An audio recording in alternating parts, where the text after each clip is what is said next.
Kalau kita ternaknya masih sedikit, ya bolehlah kita ngarit setiap hari, ngasihkan ke ternak misalkan pagi sama sore. Tapi kebanyakan untuk peternakan yang kelasnya di atas 10 ekor lah, di atas 10 ekor, ngarit setiap hari itu susah. Ngarit, nyoper, ngasih makan, mantau ternaknya itu susah. Belum juga termasuk jualannya. Jadi kalau misalkan kita peternak pengen lebih mudah dalam hal bisnisnya, bisnis ternaknya, kita fokus di ternaknya, pakan kita buat pakan komplit, entah itu fermentasi atau silase yang memudahkan lah kayak gitu.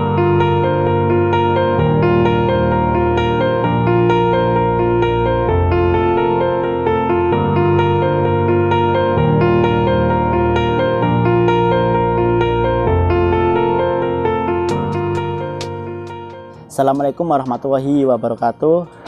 Jumpa lagi dengan saya Wahyu dari Edu Ternak, dari tim Edu Ternak ya. Muncul beberapa pertanyaan. Salah satu pertanyaannya yang ditanyakan ini perlu juga ada jawabannya. Jadi mengapa kok ribet-ribet bikin pakan fermentasi, sedangkan peternak tradisional aja ternak itu digembalakan udah gemuk-gemuk kayak gitu, bahkan udah beranak pinak. Bahkan juga ada peternakan besar yang dia menerapkan pakannya ya pakan konsentrat plus hijauan saja, tidak membuat silase, tidak membuat fermentasi kayak gitu. Nah, jadi begini gambarannya ya. Jadi peternak di Indonesia sendiri ini banyak sekali yang dia basicnya adalah bukan peternak. Jadi peternak itu sifatnya sampingan. Itu banyak sekali. Bahkan di peternak tradisional pun peternak itu kebanyakan masih sifatnya investasi, simpenan. Simpenan yang artinya simpenan ini suatu saat akan dipanen kayak gitu. Sama dengan teman-teman kalau buat silase lah, kalau teman-teman lagi banyak hijauan yang melimpah, murah bahkan gratis, teman-teman simpen di silase atau di fermentasi. Nah itu kan sifatnya kan simpenan. Mungkin suatu saat ada peternak yang membutuhkan pakan silase.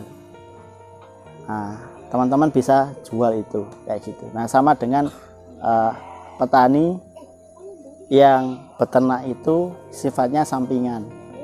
Jadi ternak itu digembalakan sambil bertani atau ngarit setiap hari, pulang bawa pakan terus dikasihkan ke ternaknya kayak gitu. Nah berbeda sekali dengan teman-teman yang kerjanya itu di perusahaan. Jadi kerjanya bukan sebagai petani atau pekebun. Mereka jarang ke sawah, jarang ke kebun. Mereka banyak di kantor atau dia punya toko kayak gitu. Nah, mereka kan nggak mungkin tiap hari ngarit. Nah, nggak mungkin kecuali punya ABK yang memang fokusnya tiap hari ngarit. Nah, makanya contoh saja di Malang ada yang namanya Pak Wiyanto. Pak Wiyanto ini beliau adalah guru SMP. Guru SMP sekaligus petani tebu. Nah, beliau peternak sapi, peternak kambing domba, itu sifatnya juga sampingan. Dimana kalau diajak ngarit setiap hari sangat-sangat tidak mungkin. Sehingga beliau membuat pakan yang itu mudah diterapkan, tidak menyusahkan di beliaunya sendiri kayak gitu. Maka beliau membuat silase, membuat fermentasi dari hijauan-hijauan yang ada. Dengan harapan ngaritnya mungkin bisa jadi beli langsung, beli tepung jagung 1 truk, dicoper, disilase atau difermentasi, disimpan di bunker, kemudian kalau butuh dikasihkan ke ternaknya kayak gitu. Nah, ketika kita beternak, maka kita sebenarnya tidak boleh terlalu fokus pada ngaritnya. Karena ketika ternak itu banyak, maka kita harus lebih banyak fokus di ternaknya. Pemberian pakan harus semudah mungkin. Kalau kita ternaknya masih sedikit, ya bolehlah kita ngarit setiap hari, ngasihkan ke ternak misalkan pagi sama sore. Tapi kebanyakan untuk peternakan yang kelasnya di atas 10 ekor lah, di atas 10 ekor, ngarit setiap hari itu susah. Ngarit setiap hari itu susah. Ngarit, nyoper, ngasih makan, mantau ternaknya itu susah. Belum juga termasuk jualannya. Jadi kalau misalkan kita beternak pengen lebih mudah dalam hal bisnisnya, bisnis ternaknya, kita fokus di ternaknya, pakan kita buat pakan komplit, entah itu fermentasi atau silase yang memudahkan lah kayak gitu. Jadi kita bisa fokus di jual belinya, kita bisa fokus ke produktivitas ternaknya, kita bisa fokus menjaga supaya ternaknya itu sehat, fokus monitoring ternaknya itu kalau misalkan sakit segera tertangani kayak gitu. Jadi ya kembali ke pertanyaan yang tadi, ngapain capek-capek bikin silase atau fermentasi? Maka itu kembali ke seninya teman-teman dalam beternak.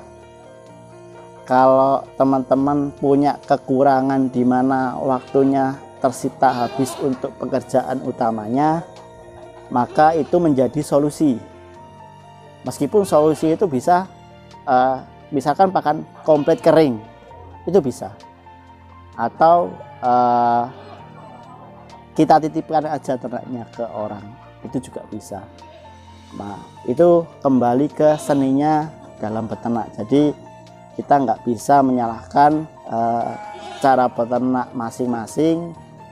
Yang utama adalah bagaimana beternak itu menguntungkan, menyenangkan, tidak merepotkan, dan yang pasti ya menghasilkan lah ya gitu. Nah, mungkin itu saja sedikit jawaban dari kami tim Edu Ternak. Silahkan teman-teman berkreativitas dalam hal beternak, dalam hal pemberian pakan, dalam hal teknologi pakan dan lain sebagainya. Yang bagus silahkan dibagikan, yang kurang bagus silahkan juga dibagikan agar menjadi catatan supaya nanti teman-teman yang ikut-ikutan ini enggak terperosok. Jadi mereka harus memahami detail tentang ilmu pakannya ya gitu. Karena pakan sendiri ya memakan sekitar 70% dari total biaya operasional. Nah, mungkin itu saja dari saya.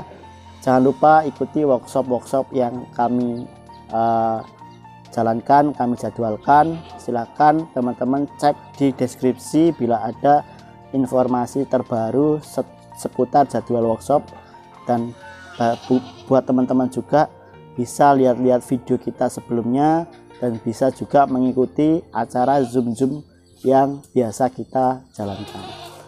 Assalamualaikum warahmatullahi wabarakatuh.